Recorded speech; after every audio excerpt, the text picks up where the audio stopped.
I'm going to take that. I did. I'm going to take that because you're good looking. You're good looking. I will crawl back anytime looking that good. Now, you lose yourself and you go a little off. Ain't nobody going to be crawling back to you. So keep looking good.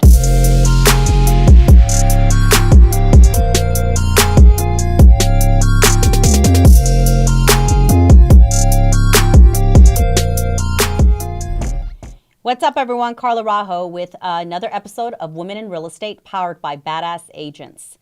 So today I have a special guest with me. I'll announce her in just a moment. But our subject today is saying yes to everything gets us way more confused. We think we know what we want when we go and purchase a home.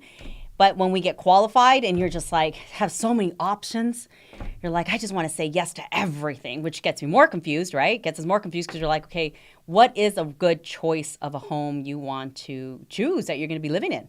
So anyway, I remember back in a couple of years back, in my early 20s, I got qualified for a home. And as soon as I found out how much I got qualified for, me and A.Z., who were boyfriend and girlfriend at the time, we were so excited to go home shopping. So every door that our realtor opened up, we were like, that's it, yes. Well, actually more me than anything. A.Z. was just more looking at square footage, and he was looking at bedrooms and the size of the bedrooms and the backyard and whatnot. Every time the door opened up, I was just like, this is it. This is the home I want to live in. So I was just quick to purchase. That's all I wanted. So in the more yeses that I said, the more confused I became because we would go home to all these homes we looked at every day or every weekend. And there were multiple. So it was just like, I don't remember the first one I looked at. So I was kind of getting impatient and I just kind of started saying yes to everything, which became easier, but obviously more confusing.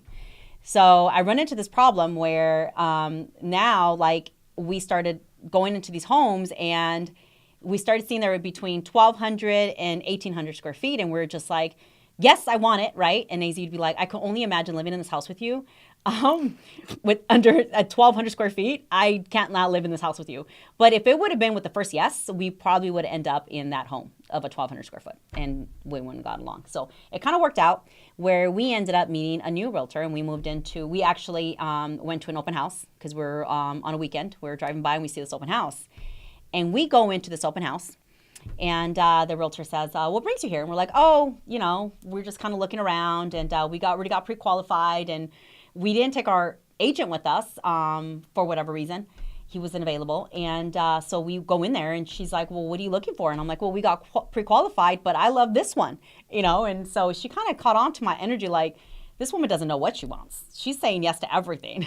She was pulling up homes on her laptop. So I was like, yep, that one. And yep, that one. Now I'm really confused on what I actually want, right?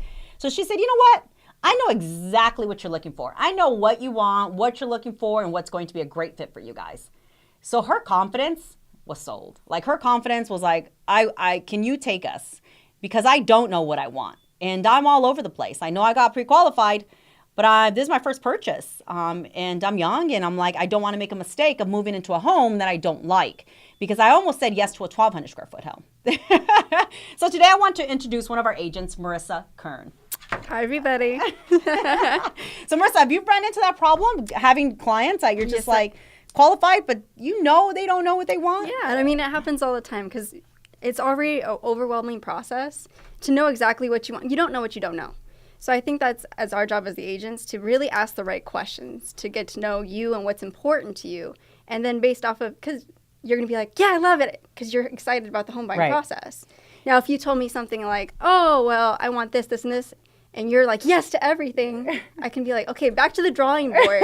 What's important here? Right. So just asking those right questions. I like how your agent had confidence to show you and kind of steer you in the right direction. Yeah, and it's kind of funny because she was showing us in a certain, our first agent was showing us in a certain location because that's what we told him we wanted. Yeah. So we gave him a radius and what we wanted and not too far, exactly in the locations we wanted, right? So he was showing us exactly, so he did what we asked for, right? But I think if he would have caught on to like, this woman is saying yes to everything, she probably doesn't even know where she wants to live. He needed to have that confidence to kind of tell you, hey, this is your first home. It's not your forever home, but we want you to get what you want out of it. Right. I know the key word we had this conversation before was big. I want a bigger home. Right. And the other agent kind of went in there and was like, I know what I can get you. It's a little bit further, but a bigger home for the price. Yeah, and not only that, did she say that, she also, when we went into that, and she took us to the new builds, so she drew this pretty picture that we didn't even see.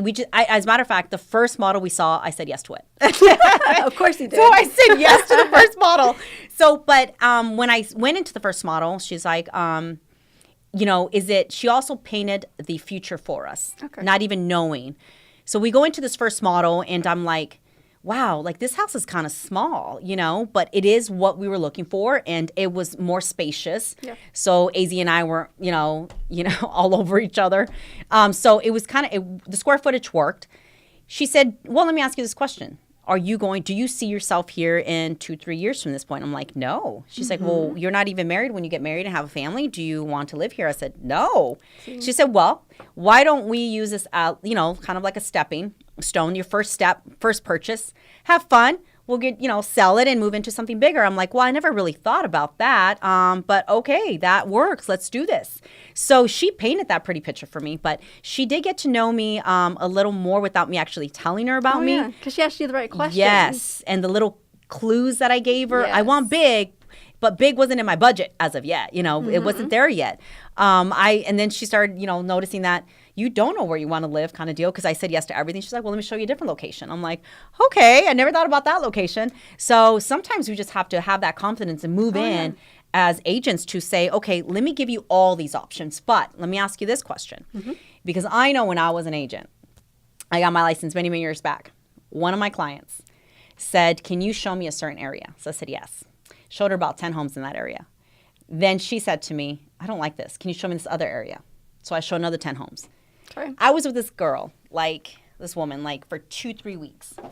Coming to the office, all flustered and frustrated. I'm like, oh, man, this is getting bad. She doesn't know where she wants to live.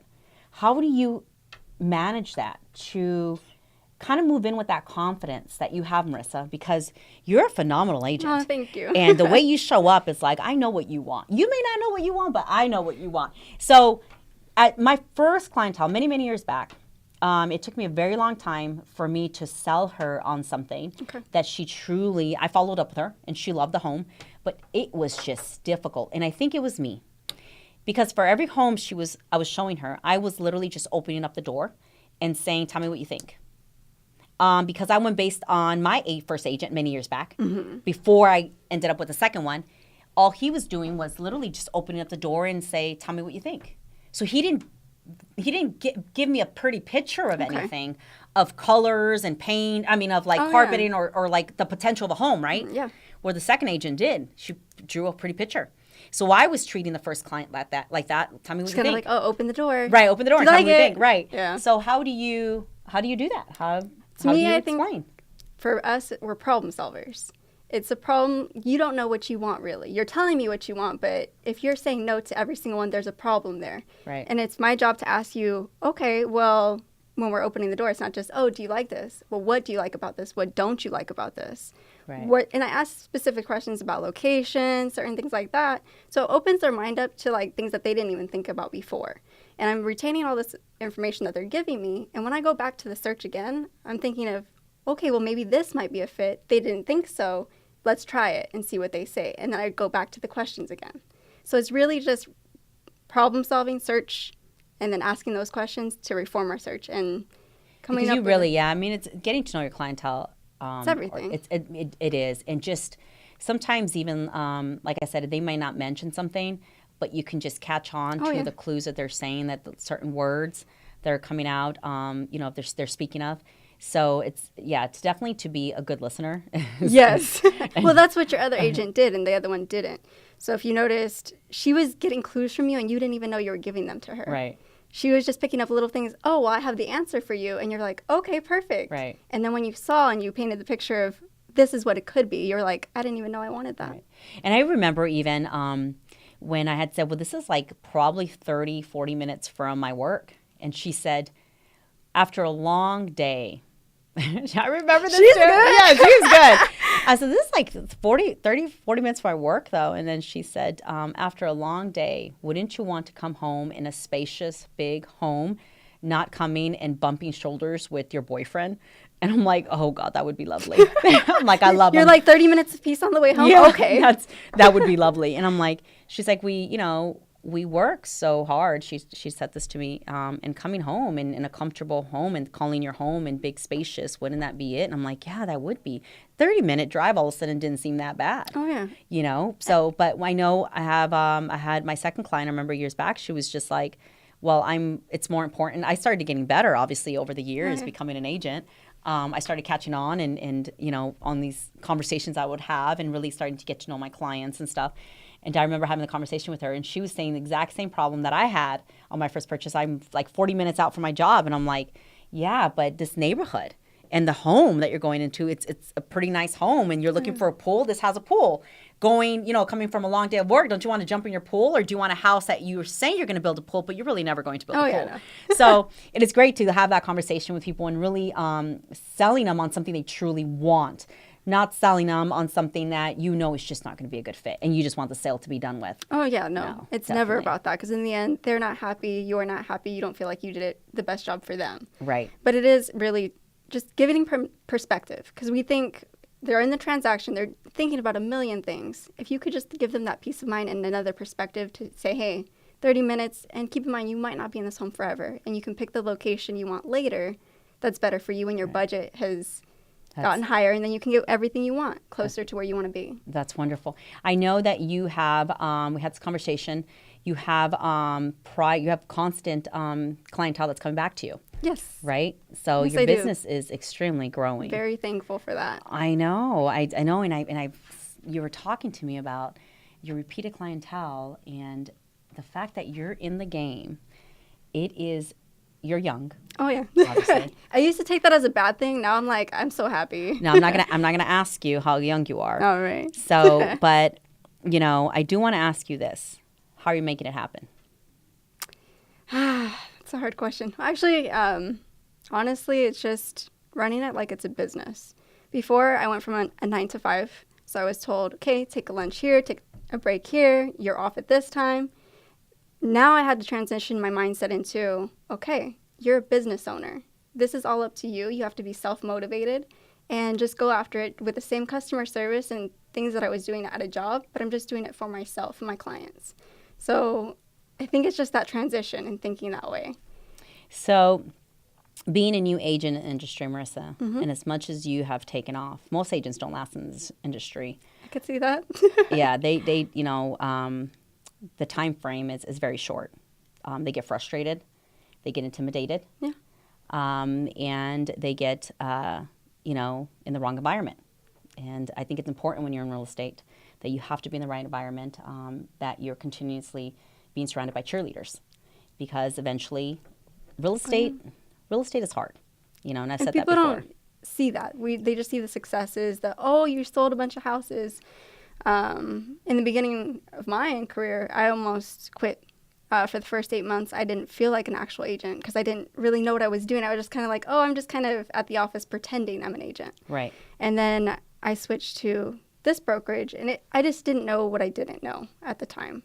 But coming here and having cheerleaders, I'm a sponge. I love asking a million questions to try to get to know. And like when you're around people who are talking real estate, it changes everything for you too. So you do need those cheerleaders, and it is a lot harder than what you would think it would be. Going on that, there is a ton of agents out there that have been in the industry way longer than you. And yet, they're still struggling. And here comes you, brand new to the industry. And like you said, the first 6 months, you were pretending. The first 8 months. You were playing a cute little role. Name tag, Marissa Kirn agent. And it was a great role until you realized, like, hold on a minute. This is my life. I love this. I love what I do. It took one client to give you what you needed, to see through of being like, well, I am good at what I do. I have a lot of potential, a lot of growth. But there are agents out there still that have been in the industry way longer than you, and yet you're way ahead of the game financially. So it's kind of neat to see such a young individual like yourself, and of course being a woman. Oh, because I always love that, because this is women in real estate, so that's always a plus. To see the challenges that you're overcoming and the mindset that you had, like, hey, I think I might not want, this is not for me, I'm going to remove myself from the industry. And then within a couple of days, you're like, wait a minute. This is just one of those little speed bumps that I ran into, and I'm going to get back at it. What would you tell some of those agents out there that are going through that? And Marissa, you're young. So to talk to agents who've been in the industry longer, it's going to be a little hard, because, well, they've been in it longer than you, Marissa. But the thing about you, Marissa, is your numbers say it all. I mean, you're up there as an agent, being new to the industry. So I would love to know what advice you would give me, and I'm older than you. Yeah. I would like to know what the heck you're doing, because it's great. And I know this is not that beautiful smile. It's great. I mean, what are you doing? So I would say the first step was making a decision. I was either going to stop real estate or just say, okay, this is no longer an option. I'm no longer half in, half out thinking I'm going to get a job. I'm going all in, and I'm giving it my all. So I did that. As soon as I got here, I did open houses consistently, my social media. I had to overcome like a lot of fears within myself.